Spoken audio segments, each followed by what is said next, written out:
অবজ্ঞা করার দুঃসাহস দেখায় তারা আহম্মক। Never underestimate. দর্শক, শেষ পর্যন্ত ধরা পড়লেন শেখ হাসিনার সবচেয়ে দুর্ধর্ষ পুলিশ আইজিপি বেনজির আহমেদ। প্রবাদে আছে, দড়ি যত বড়ই হোক না কেন, আইনের হাত তার চেয়েও অনেক বেশি লম্বা। ক্ষমতার দম্ভে অন্ধ হয়ে যারা ভেবেছিলেন এই দেশে তাদের বিচার করার কেউ নেই, আজ তাদের জন্যই এক বিশাল সতর্কবার্তা নিয়ে হাজির হয়েছে খোদ সময়।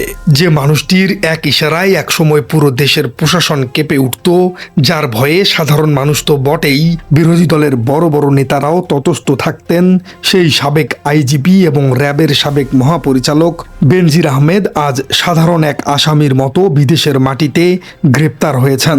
হ্যাঁ দর্শক, ঠিকই শুনছেন, দুর্নীতির বরপুত্র খ্যাত বেনজির আহমেদকে ইন্টারপোলের সহায়তায় সংযুক্ত আরব আমিরাতের দুবাইয়ে পুলিশ গ্রেপ্তার করেছে। আজকের এই মেগা অ্যানালাইসিসে আমরা জানার চেষ্টা করব ঠিক যেভাবে ধরা হলো এই দুর্ধর্ষ বেনজির আহমেদকে, এবং বিশ্লেষণ করব বেনজির আহমেদের 5টি ভয়ঙ্কর অপরাধ। কিভাবে একজন সরকারি কর্মকর্তা রাষ্ট্রের চেয়েও নিজেকে বেশি ক্ষমতাধর ভাবতে শুরু করেছিলেন।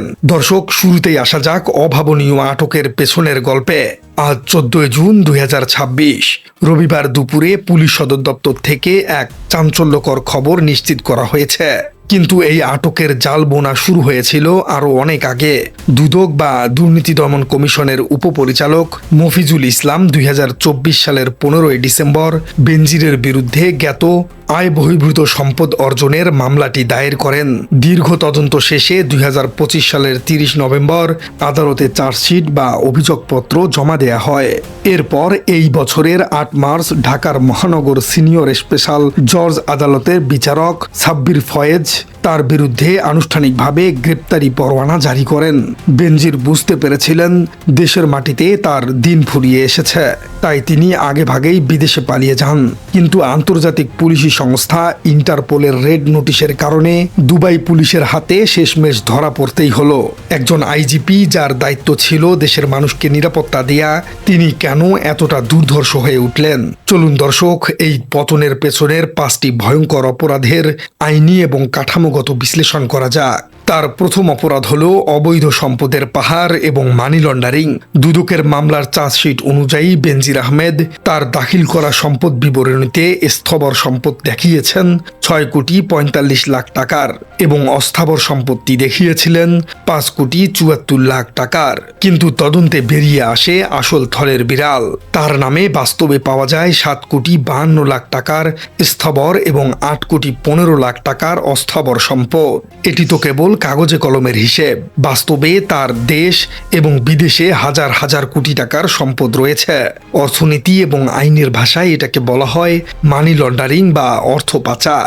যখন কালো টাকাকে বিভিন্ন অবৈধ উপায়ে সাদা করা হয় বা দেশের টাকা বিদেশে পাচার করা হয়, তখন তা দেশের পুরো অর্থনীতিকে পঙ্গু করে দেয়।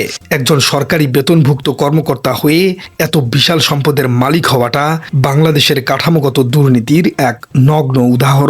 বেনজির আহমেদের দ্বিতীয় অপরাধটি হল রক্ষক এবং ভক্ষণ, অর্থাৎ ভয় দেখিয়ে জমি দখল করা। বাংলাদেশের সংবিধানে প্রতিটি নাগরিকের সম্পত্তির অধিকার নিশ্চিত করা হয়েছে, কিন্তু বেনজির আহমেদ গোপালগঞ্জের শাহেরপাড় এলাকায় যা করেছেন তা মধ্যযুগীয় জমিদারি বা বর্বর প্রথাকেও হার মানাবে। সেখানে হিন্দু সম্প্রদায়ের মানুষের জমি জোরপূর্বক দখল করে তিনি সাভানা ইকো পার্ক বা ইকো রিসোর্ট নামের বিশাল এক সাম্রাজ্য গড়ে তুলেছেন। সাধারণ মানুষ যখন জমি বিক্রি করতে অস্বীকৃতি জানাতো, তখন তিনি রাষ্ট্রের আইন প্রয়োগকারী সংস্থা ব্যবহার করে তাদের মনে চরম ভীতি তৈরি করতেন। রাষ্ট্রবিজ্ঞানের ভাষায় এটাকে বলা হয় অ্যাবিউজ অব স্টেট মেশিনারিজ বা রাষ্ট্রীয় যন্ত্রের অপব্যবহার।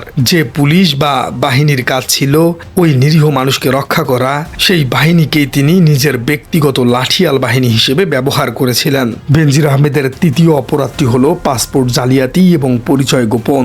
একজন শীর্ষ সরকারি কর্মকর্তা হিসেবে তার একটি অফিসিয়াল পাসপোর্ট থাকার কথা, কিন্তু তিনি চরম চতুরতার সাথে ব্যক্তিগত পরিচয়ে সাধারণ পাসপোর্ট নবায়ন করেছিলেন।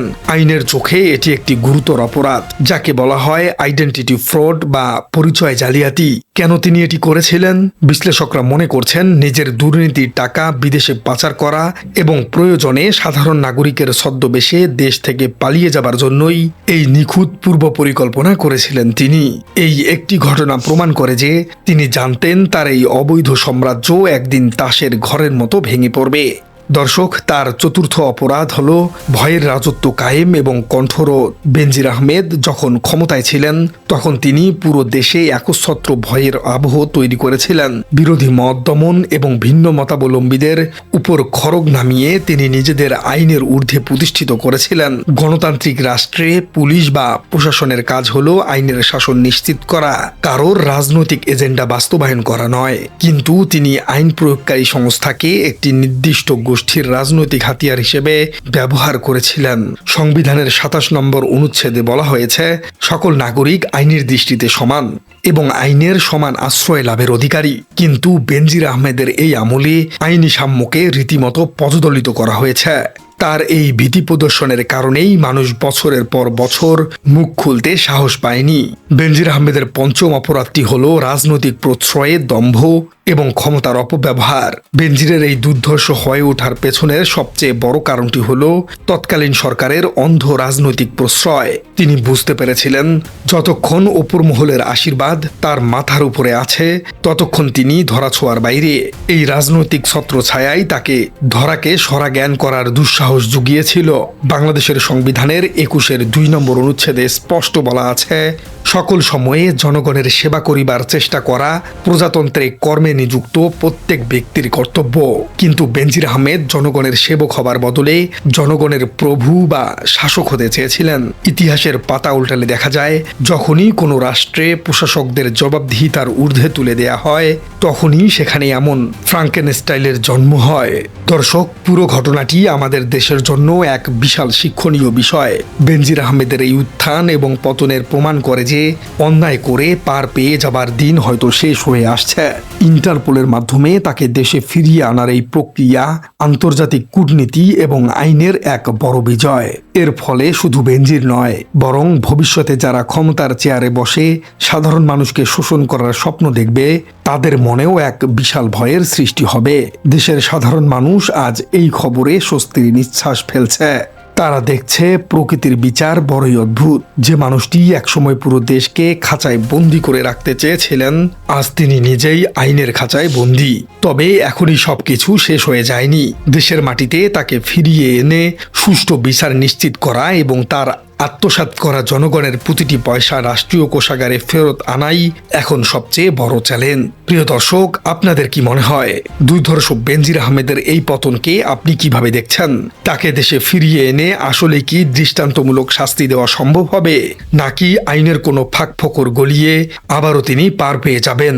বাংলাদেশের আইনি ব্যবস্থা নিয়ে আপনার মতামত কি? কমেন্টে জানিয়ে দিন আপনার গুরুত্বপূর্ণ মতামত। আর আমাদের চ্যানেলে নতুন হয়ে থাকলে চ্যানেলটি সাবস্ক্রাইব করে বেল আইকনটি বাজিয়ে দিন। দেখা হচ্ছে পরবর্তী কোনো ভিডিওতে।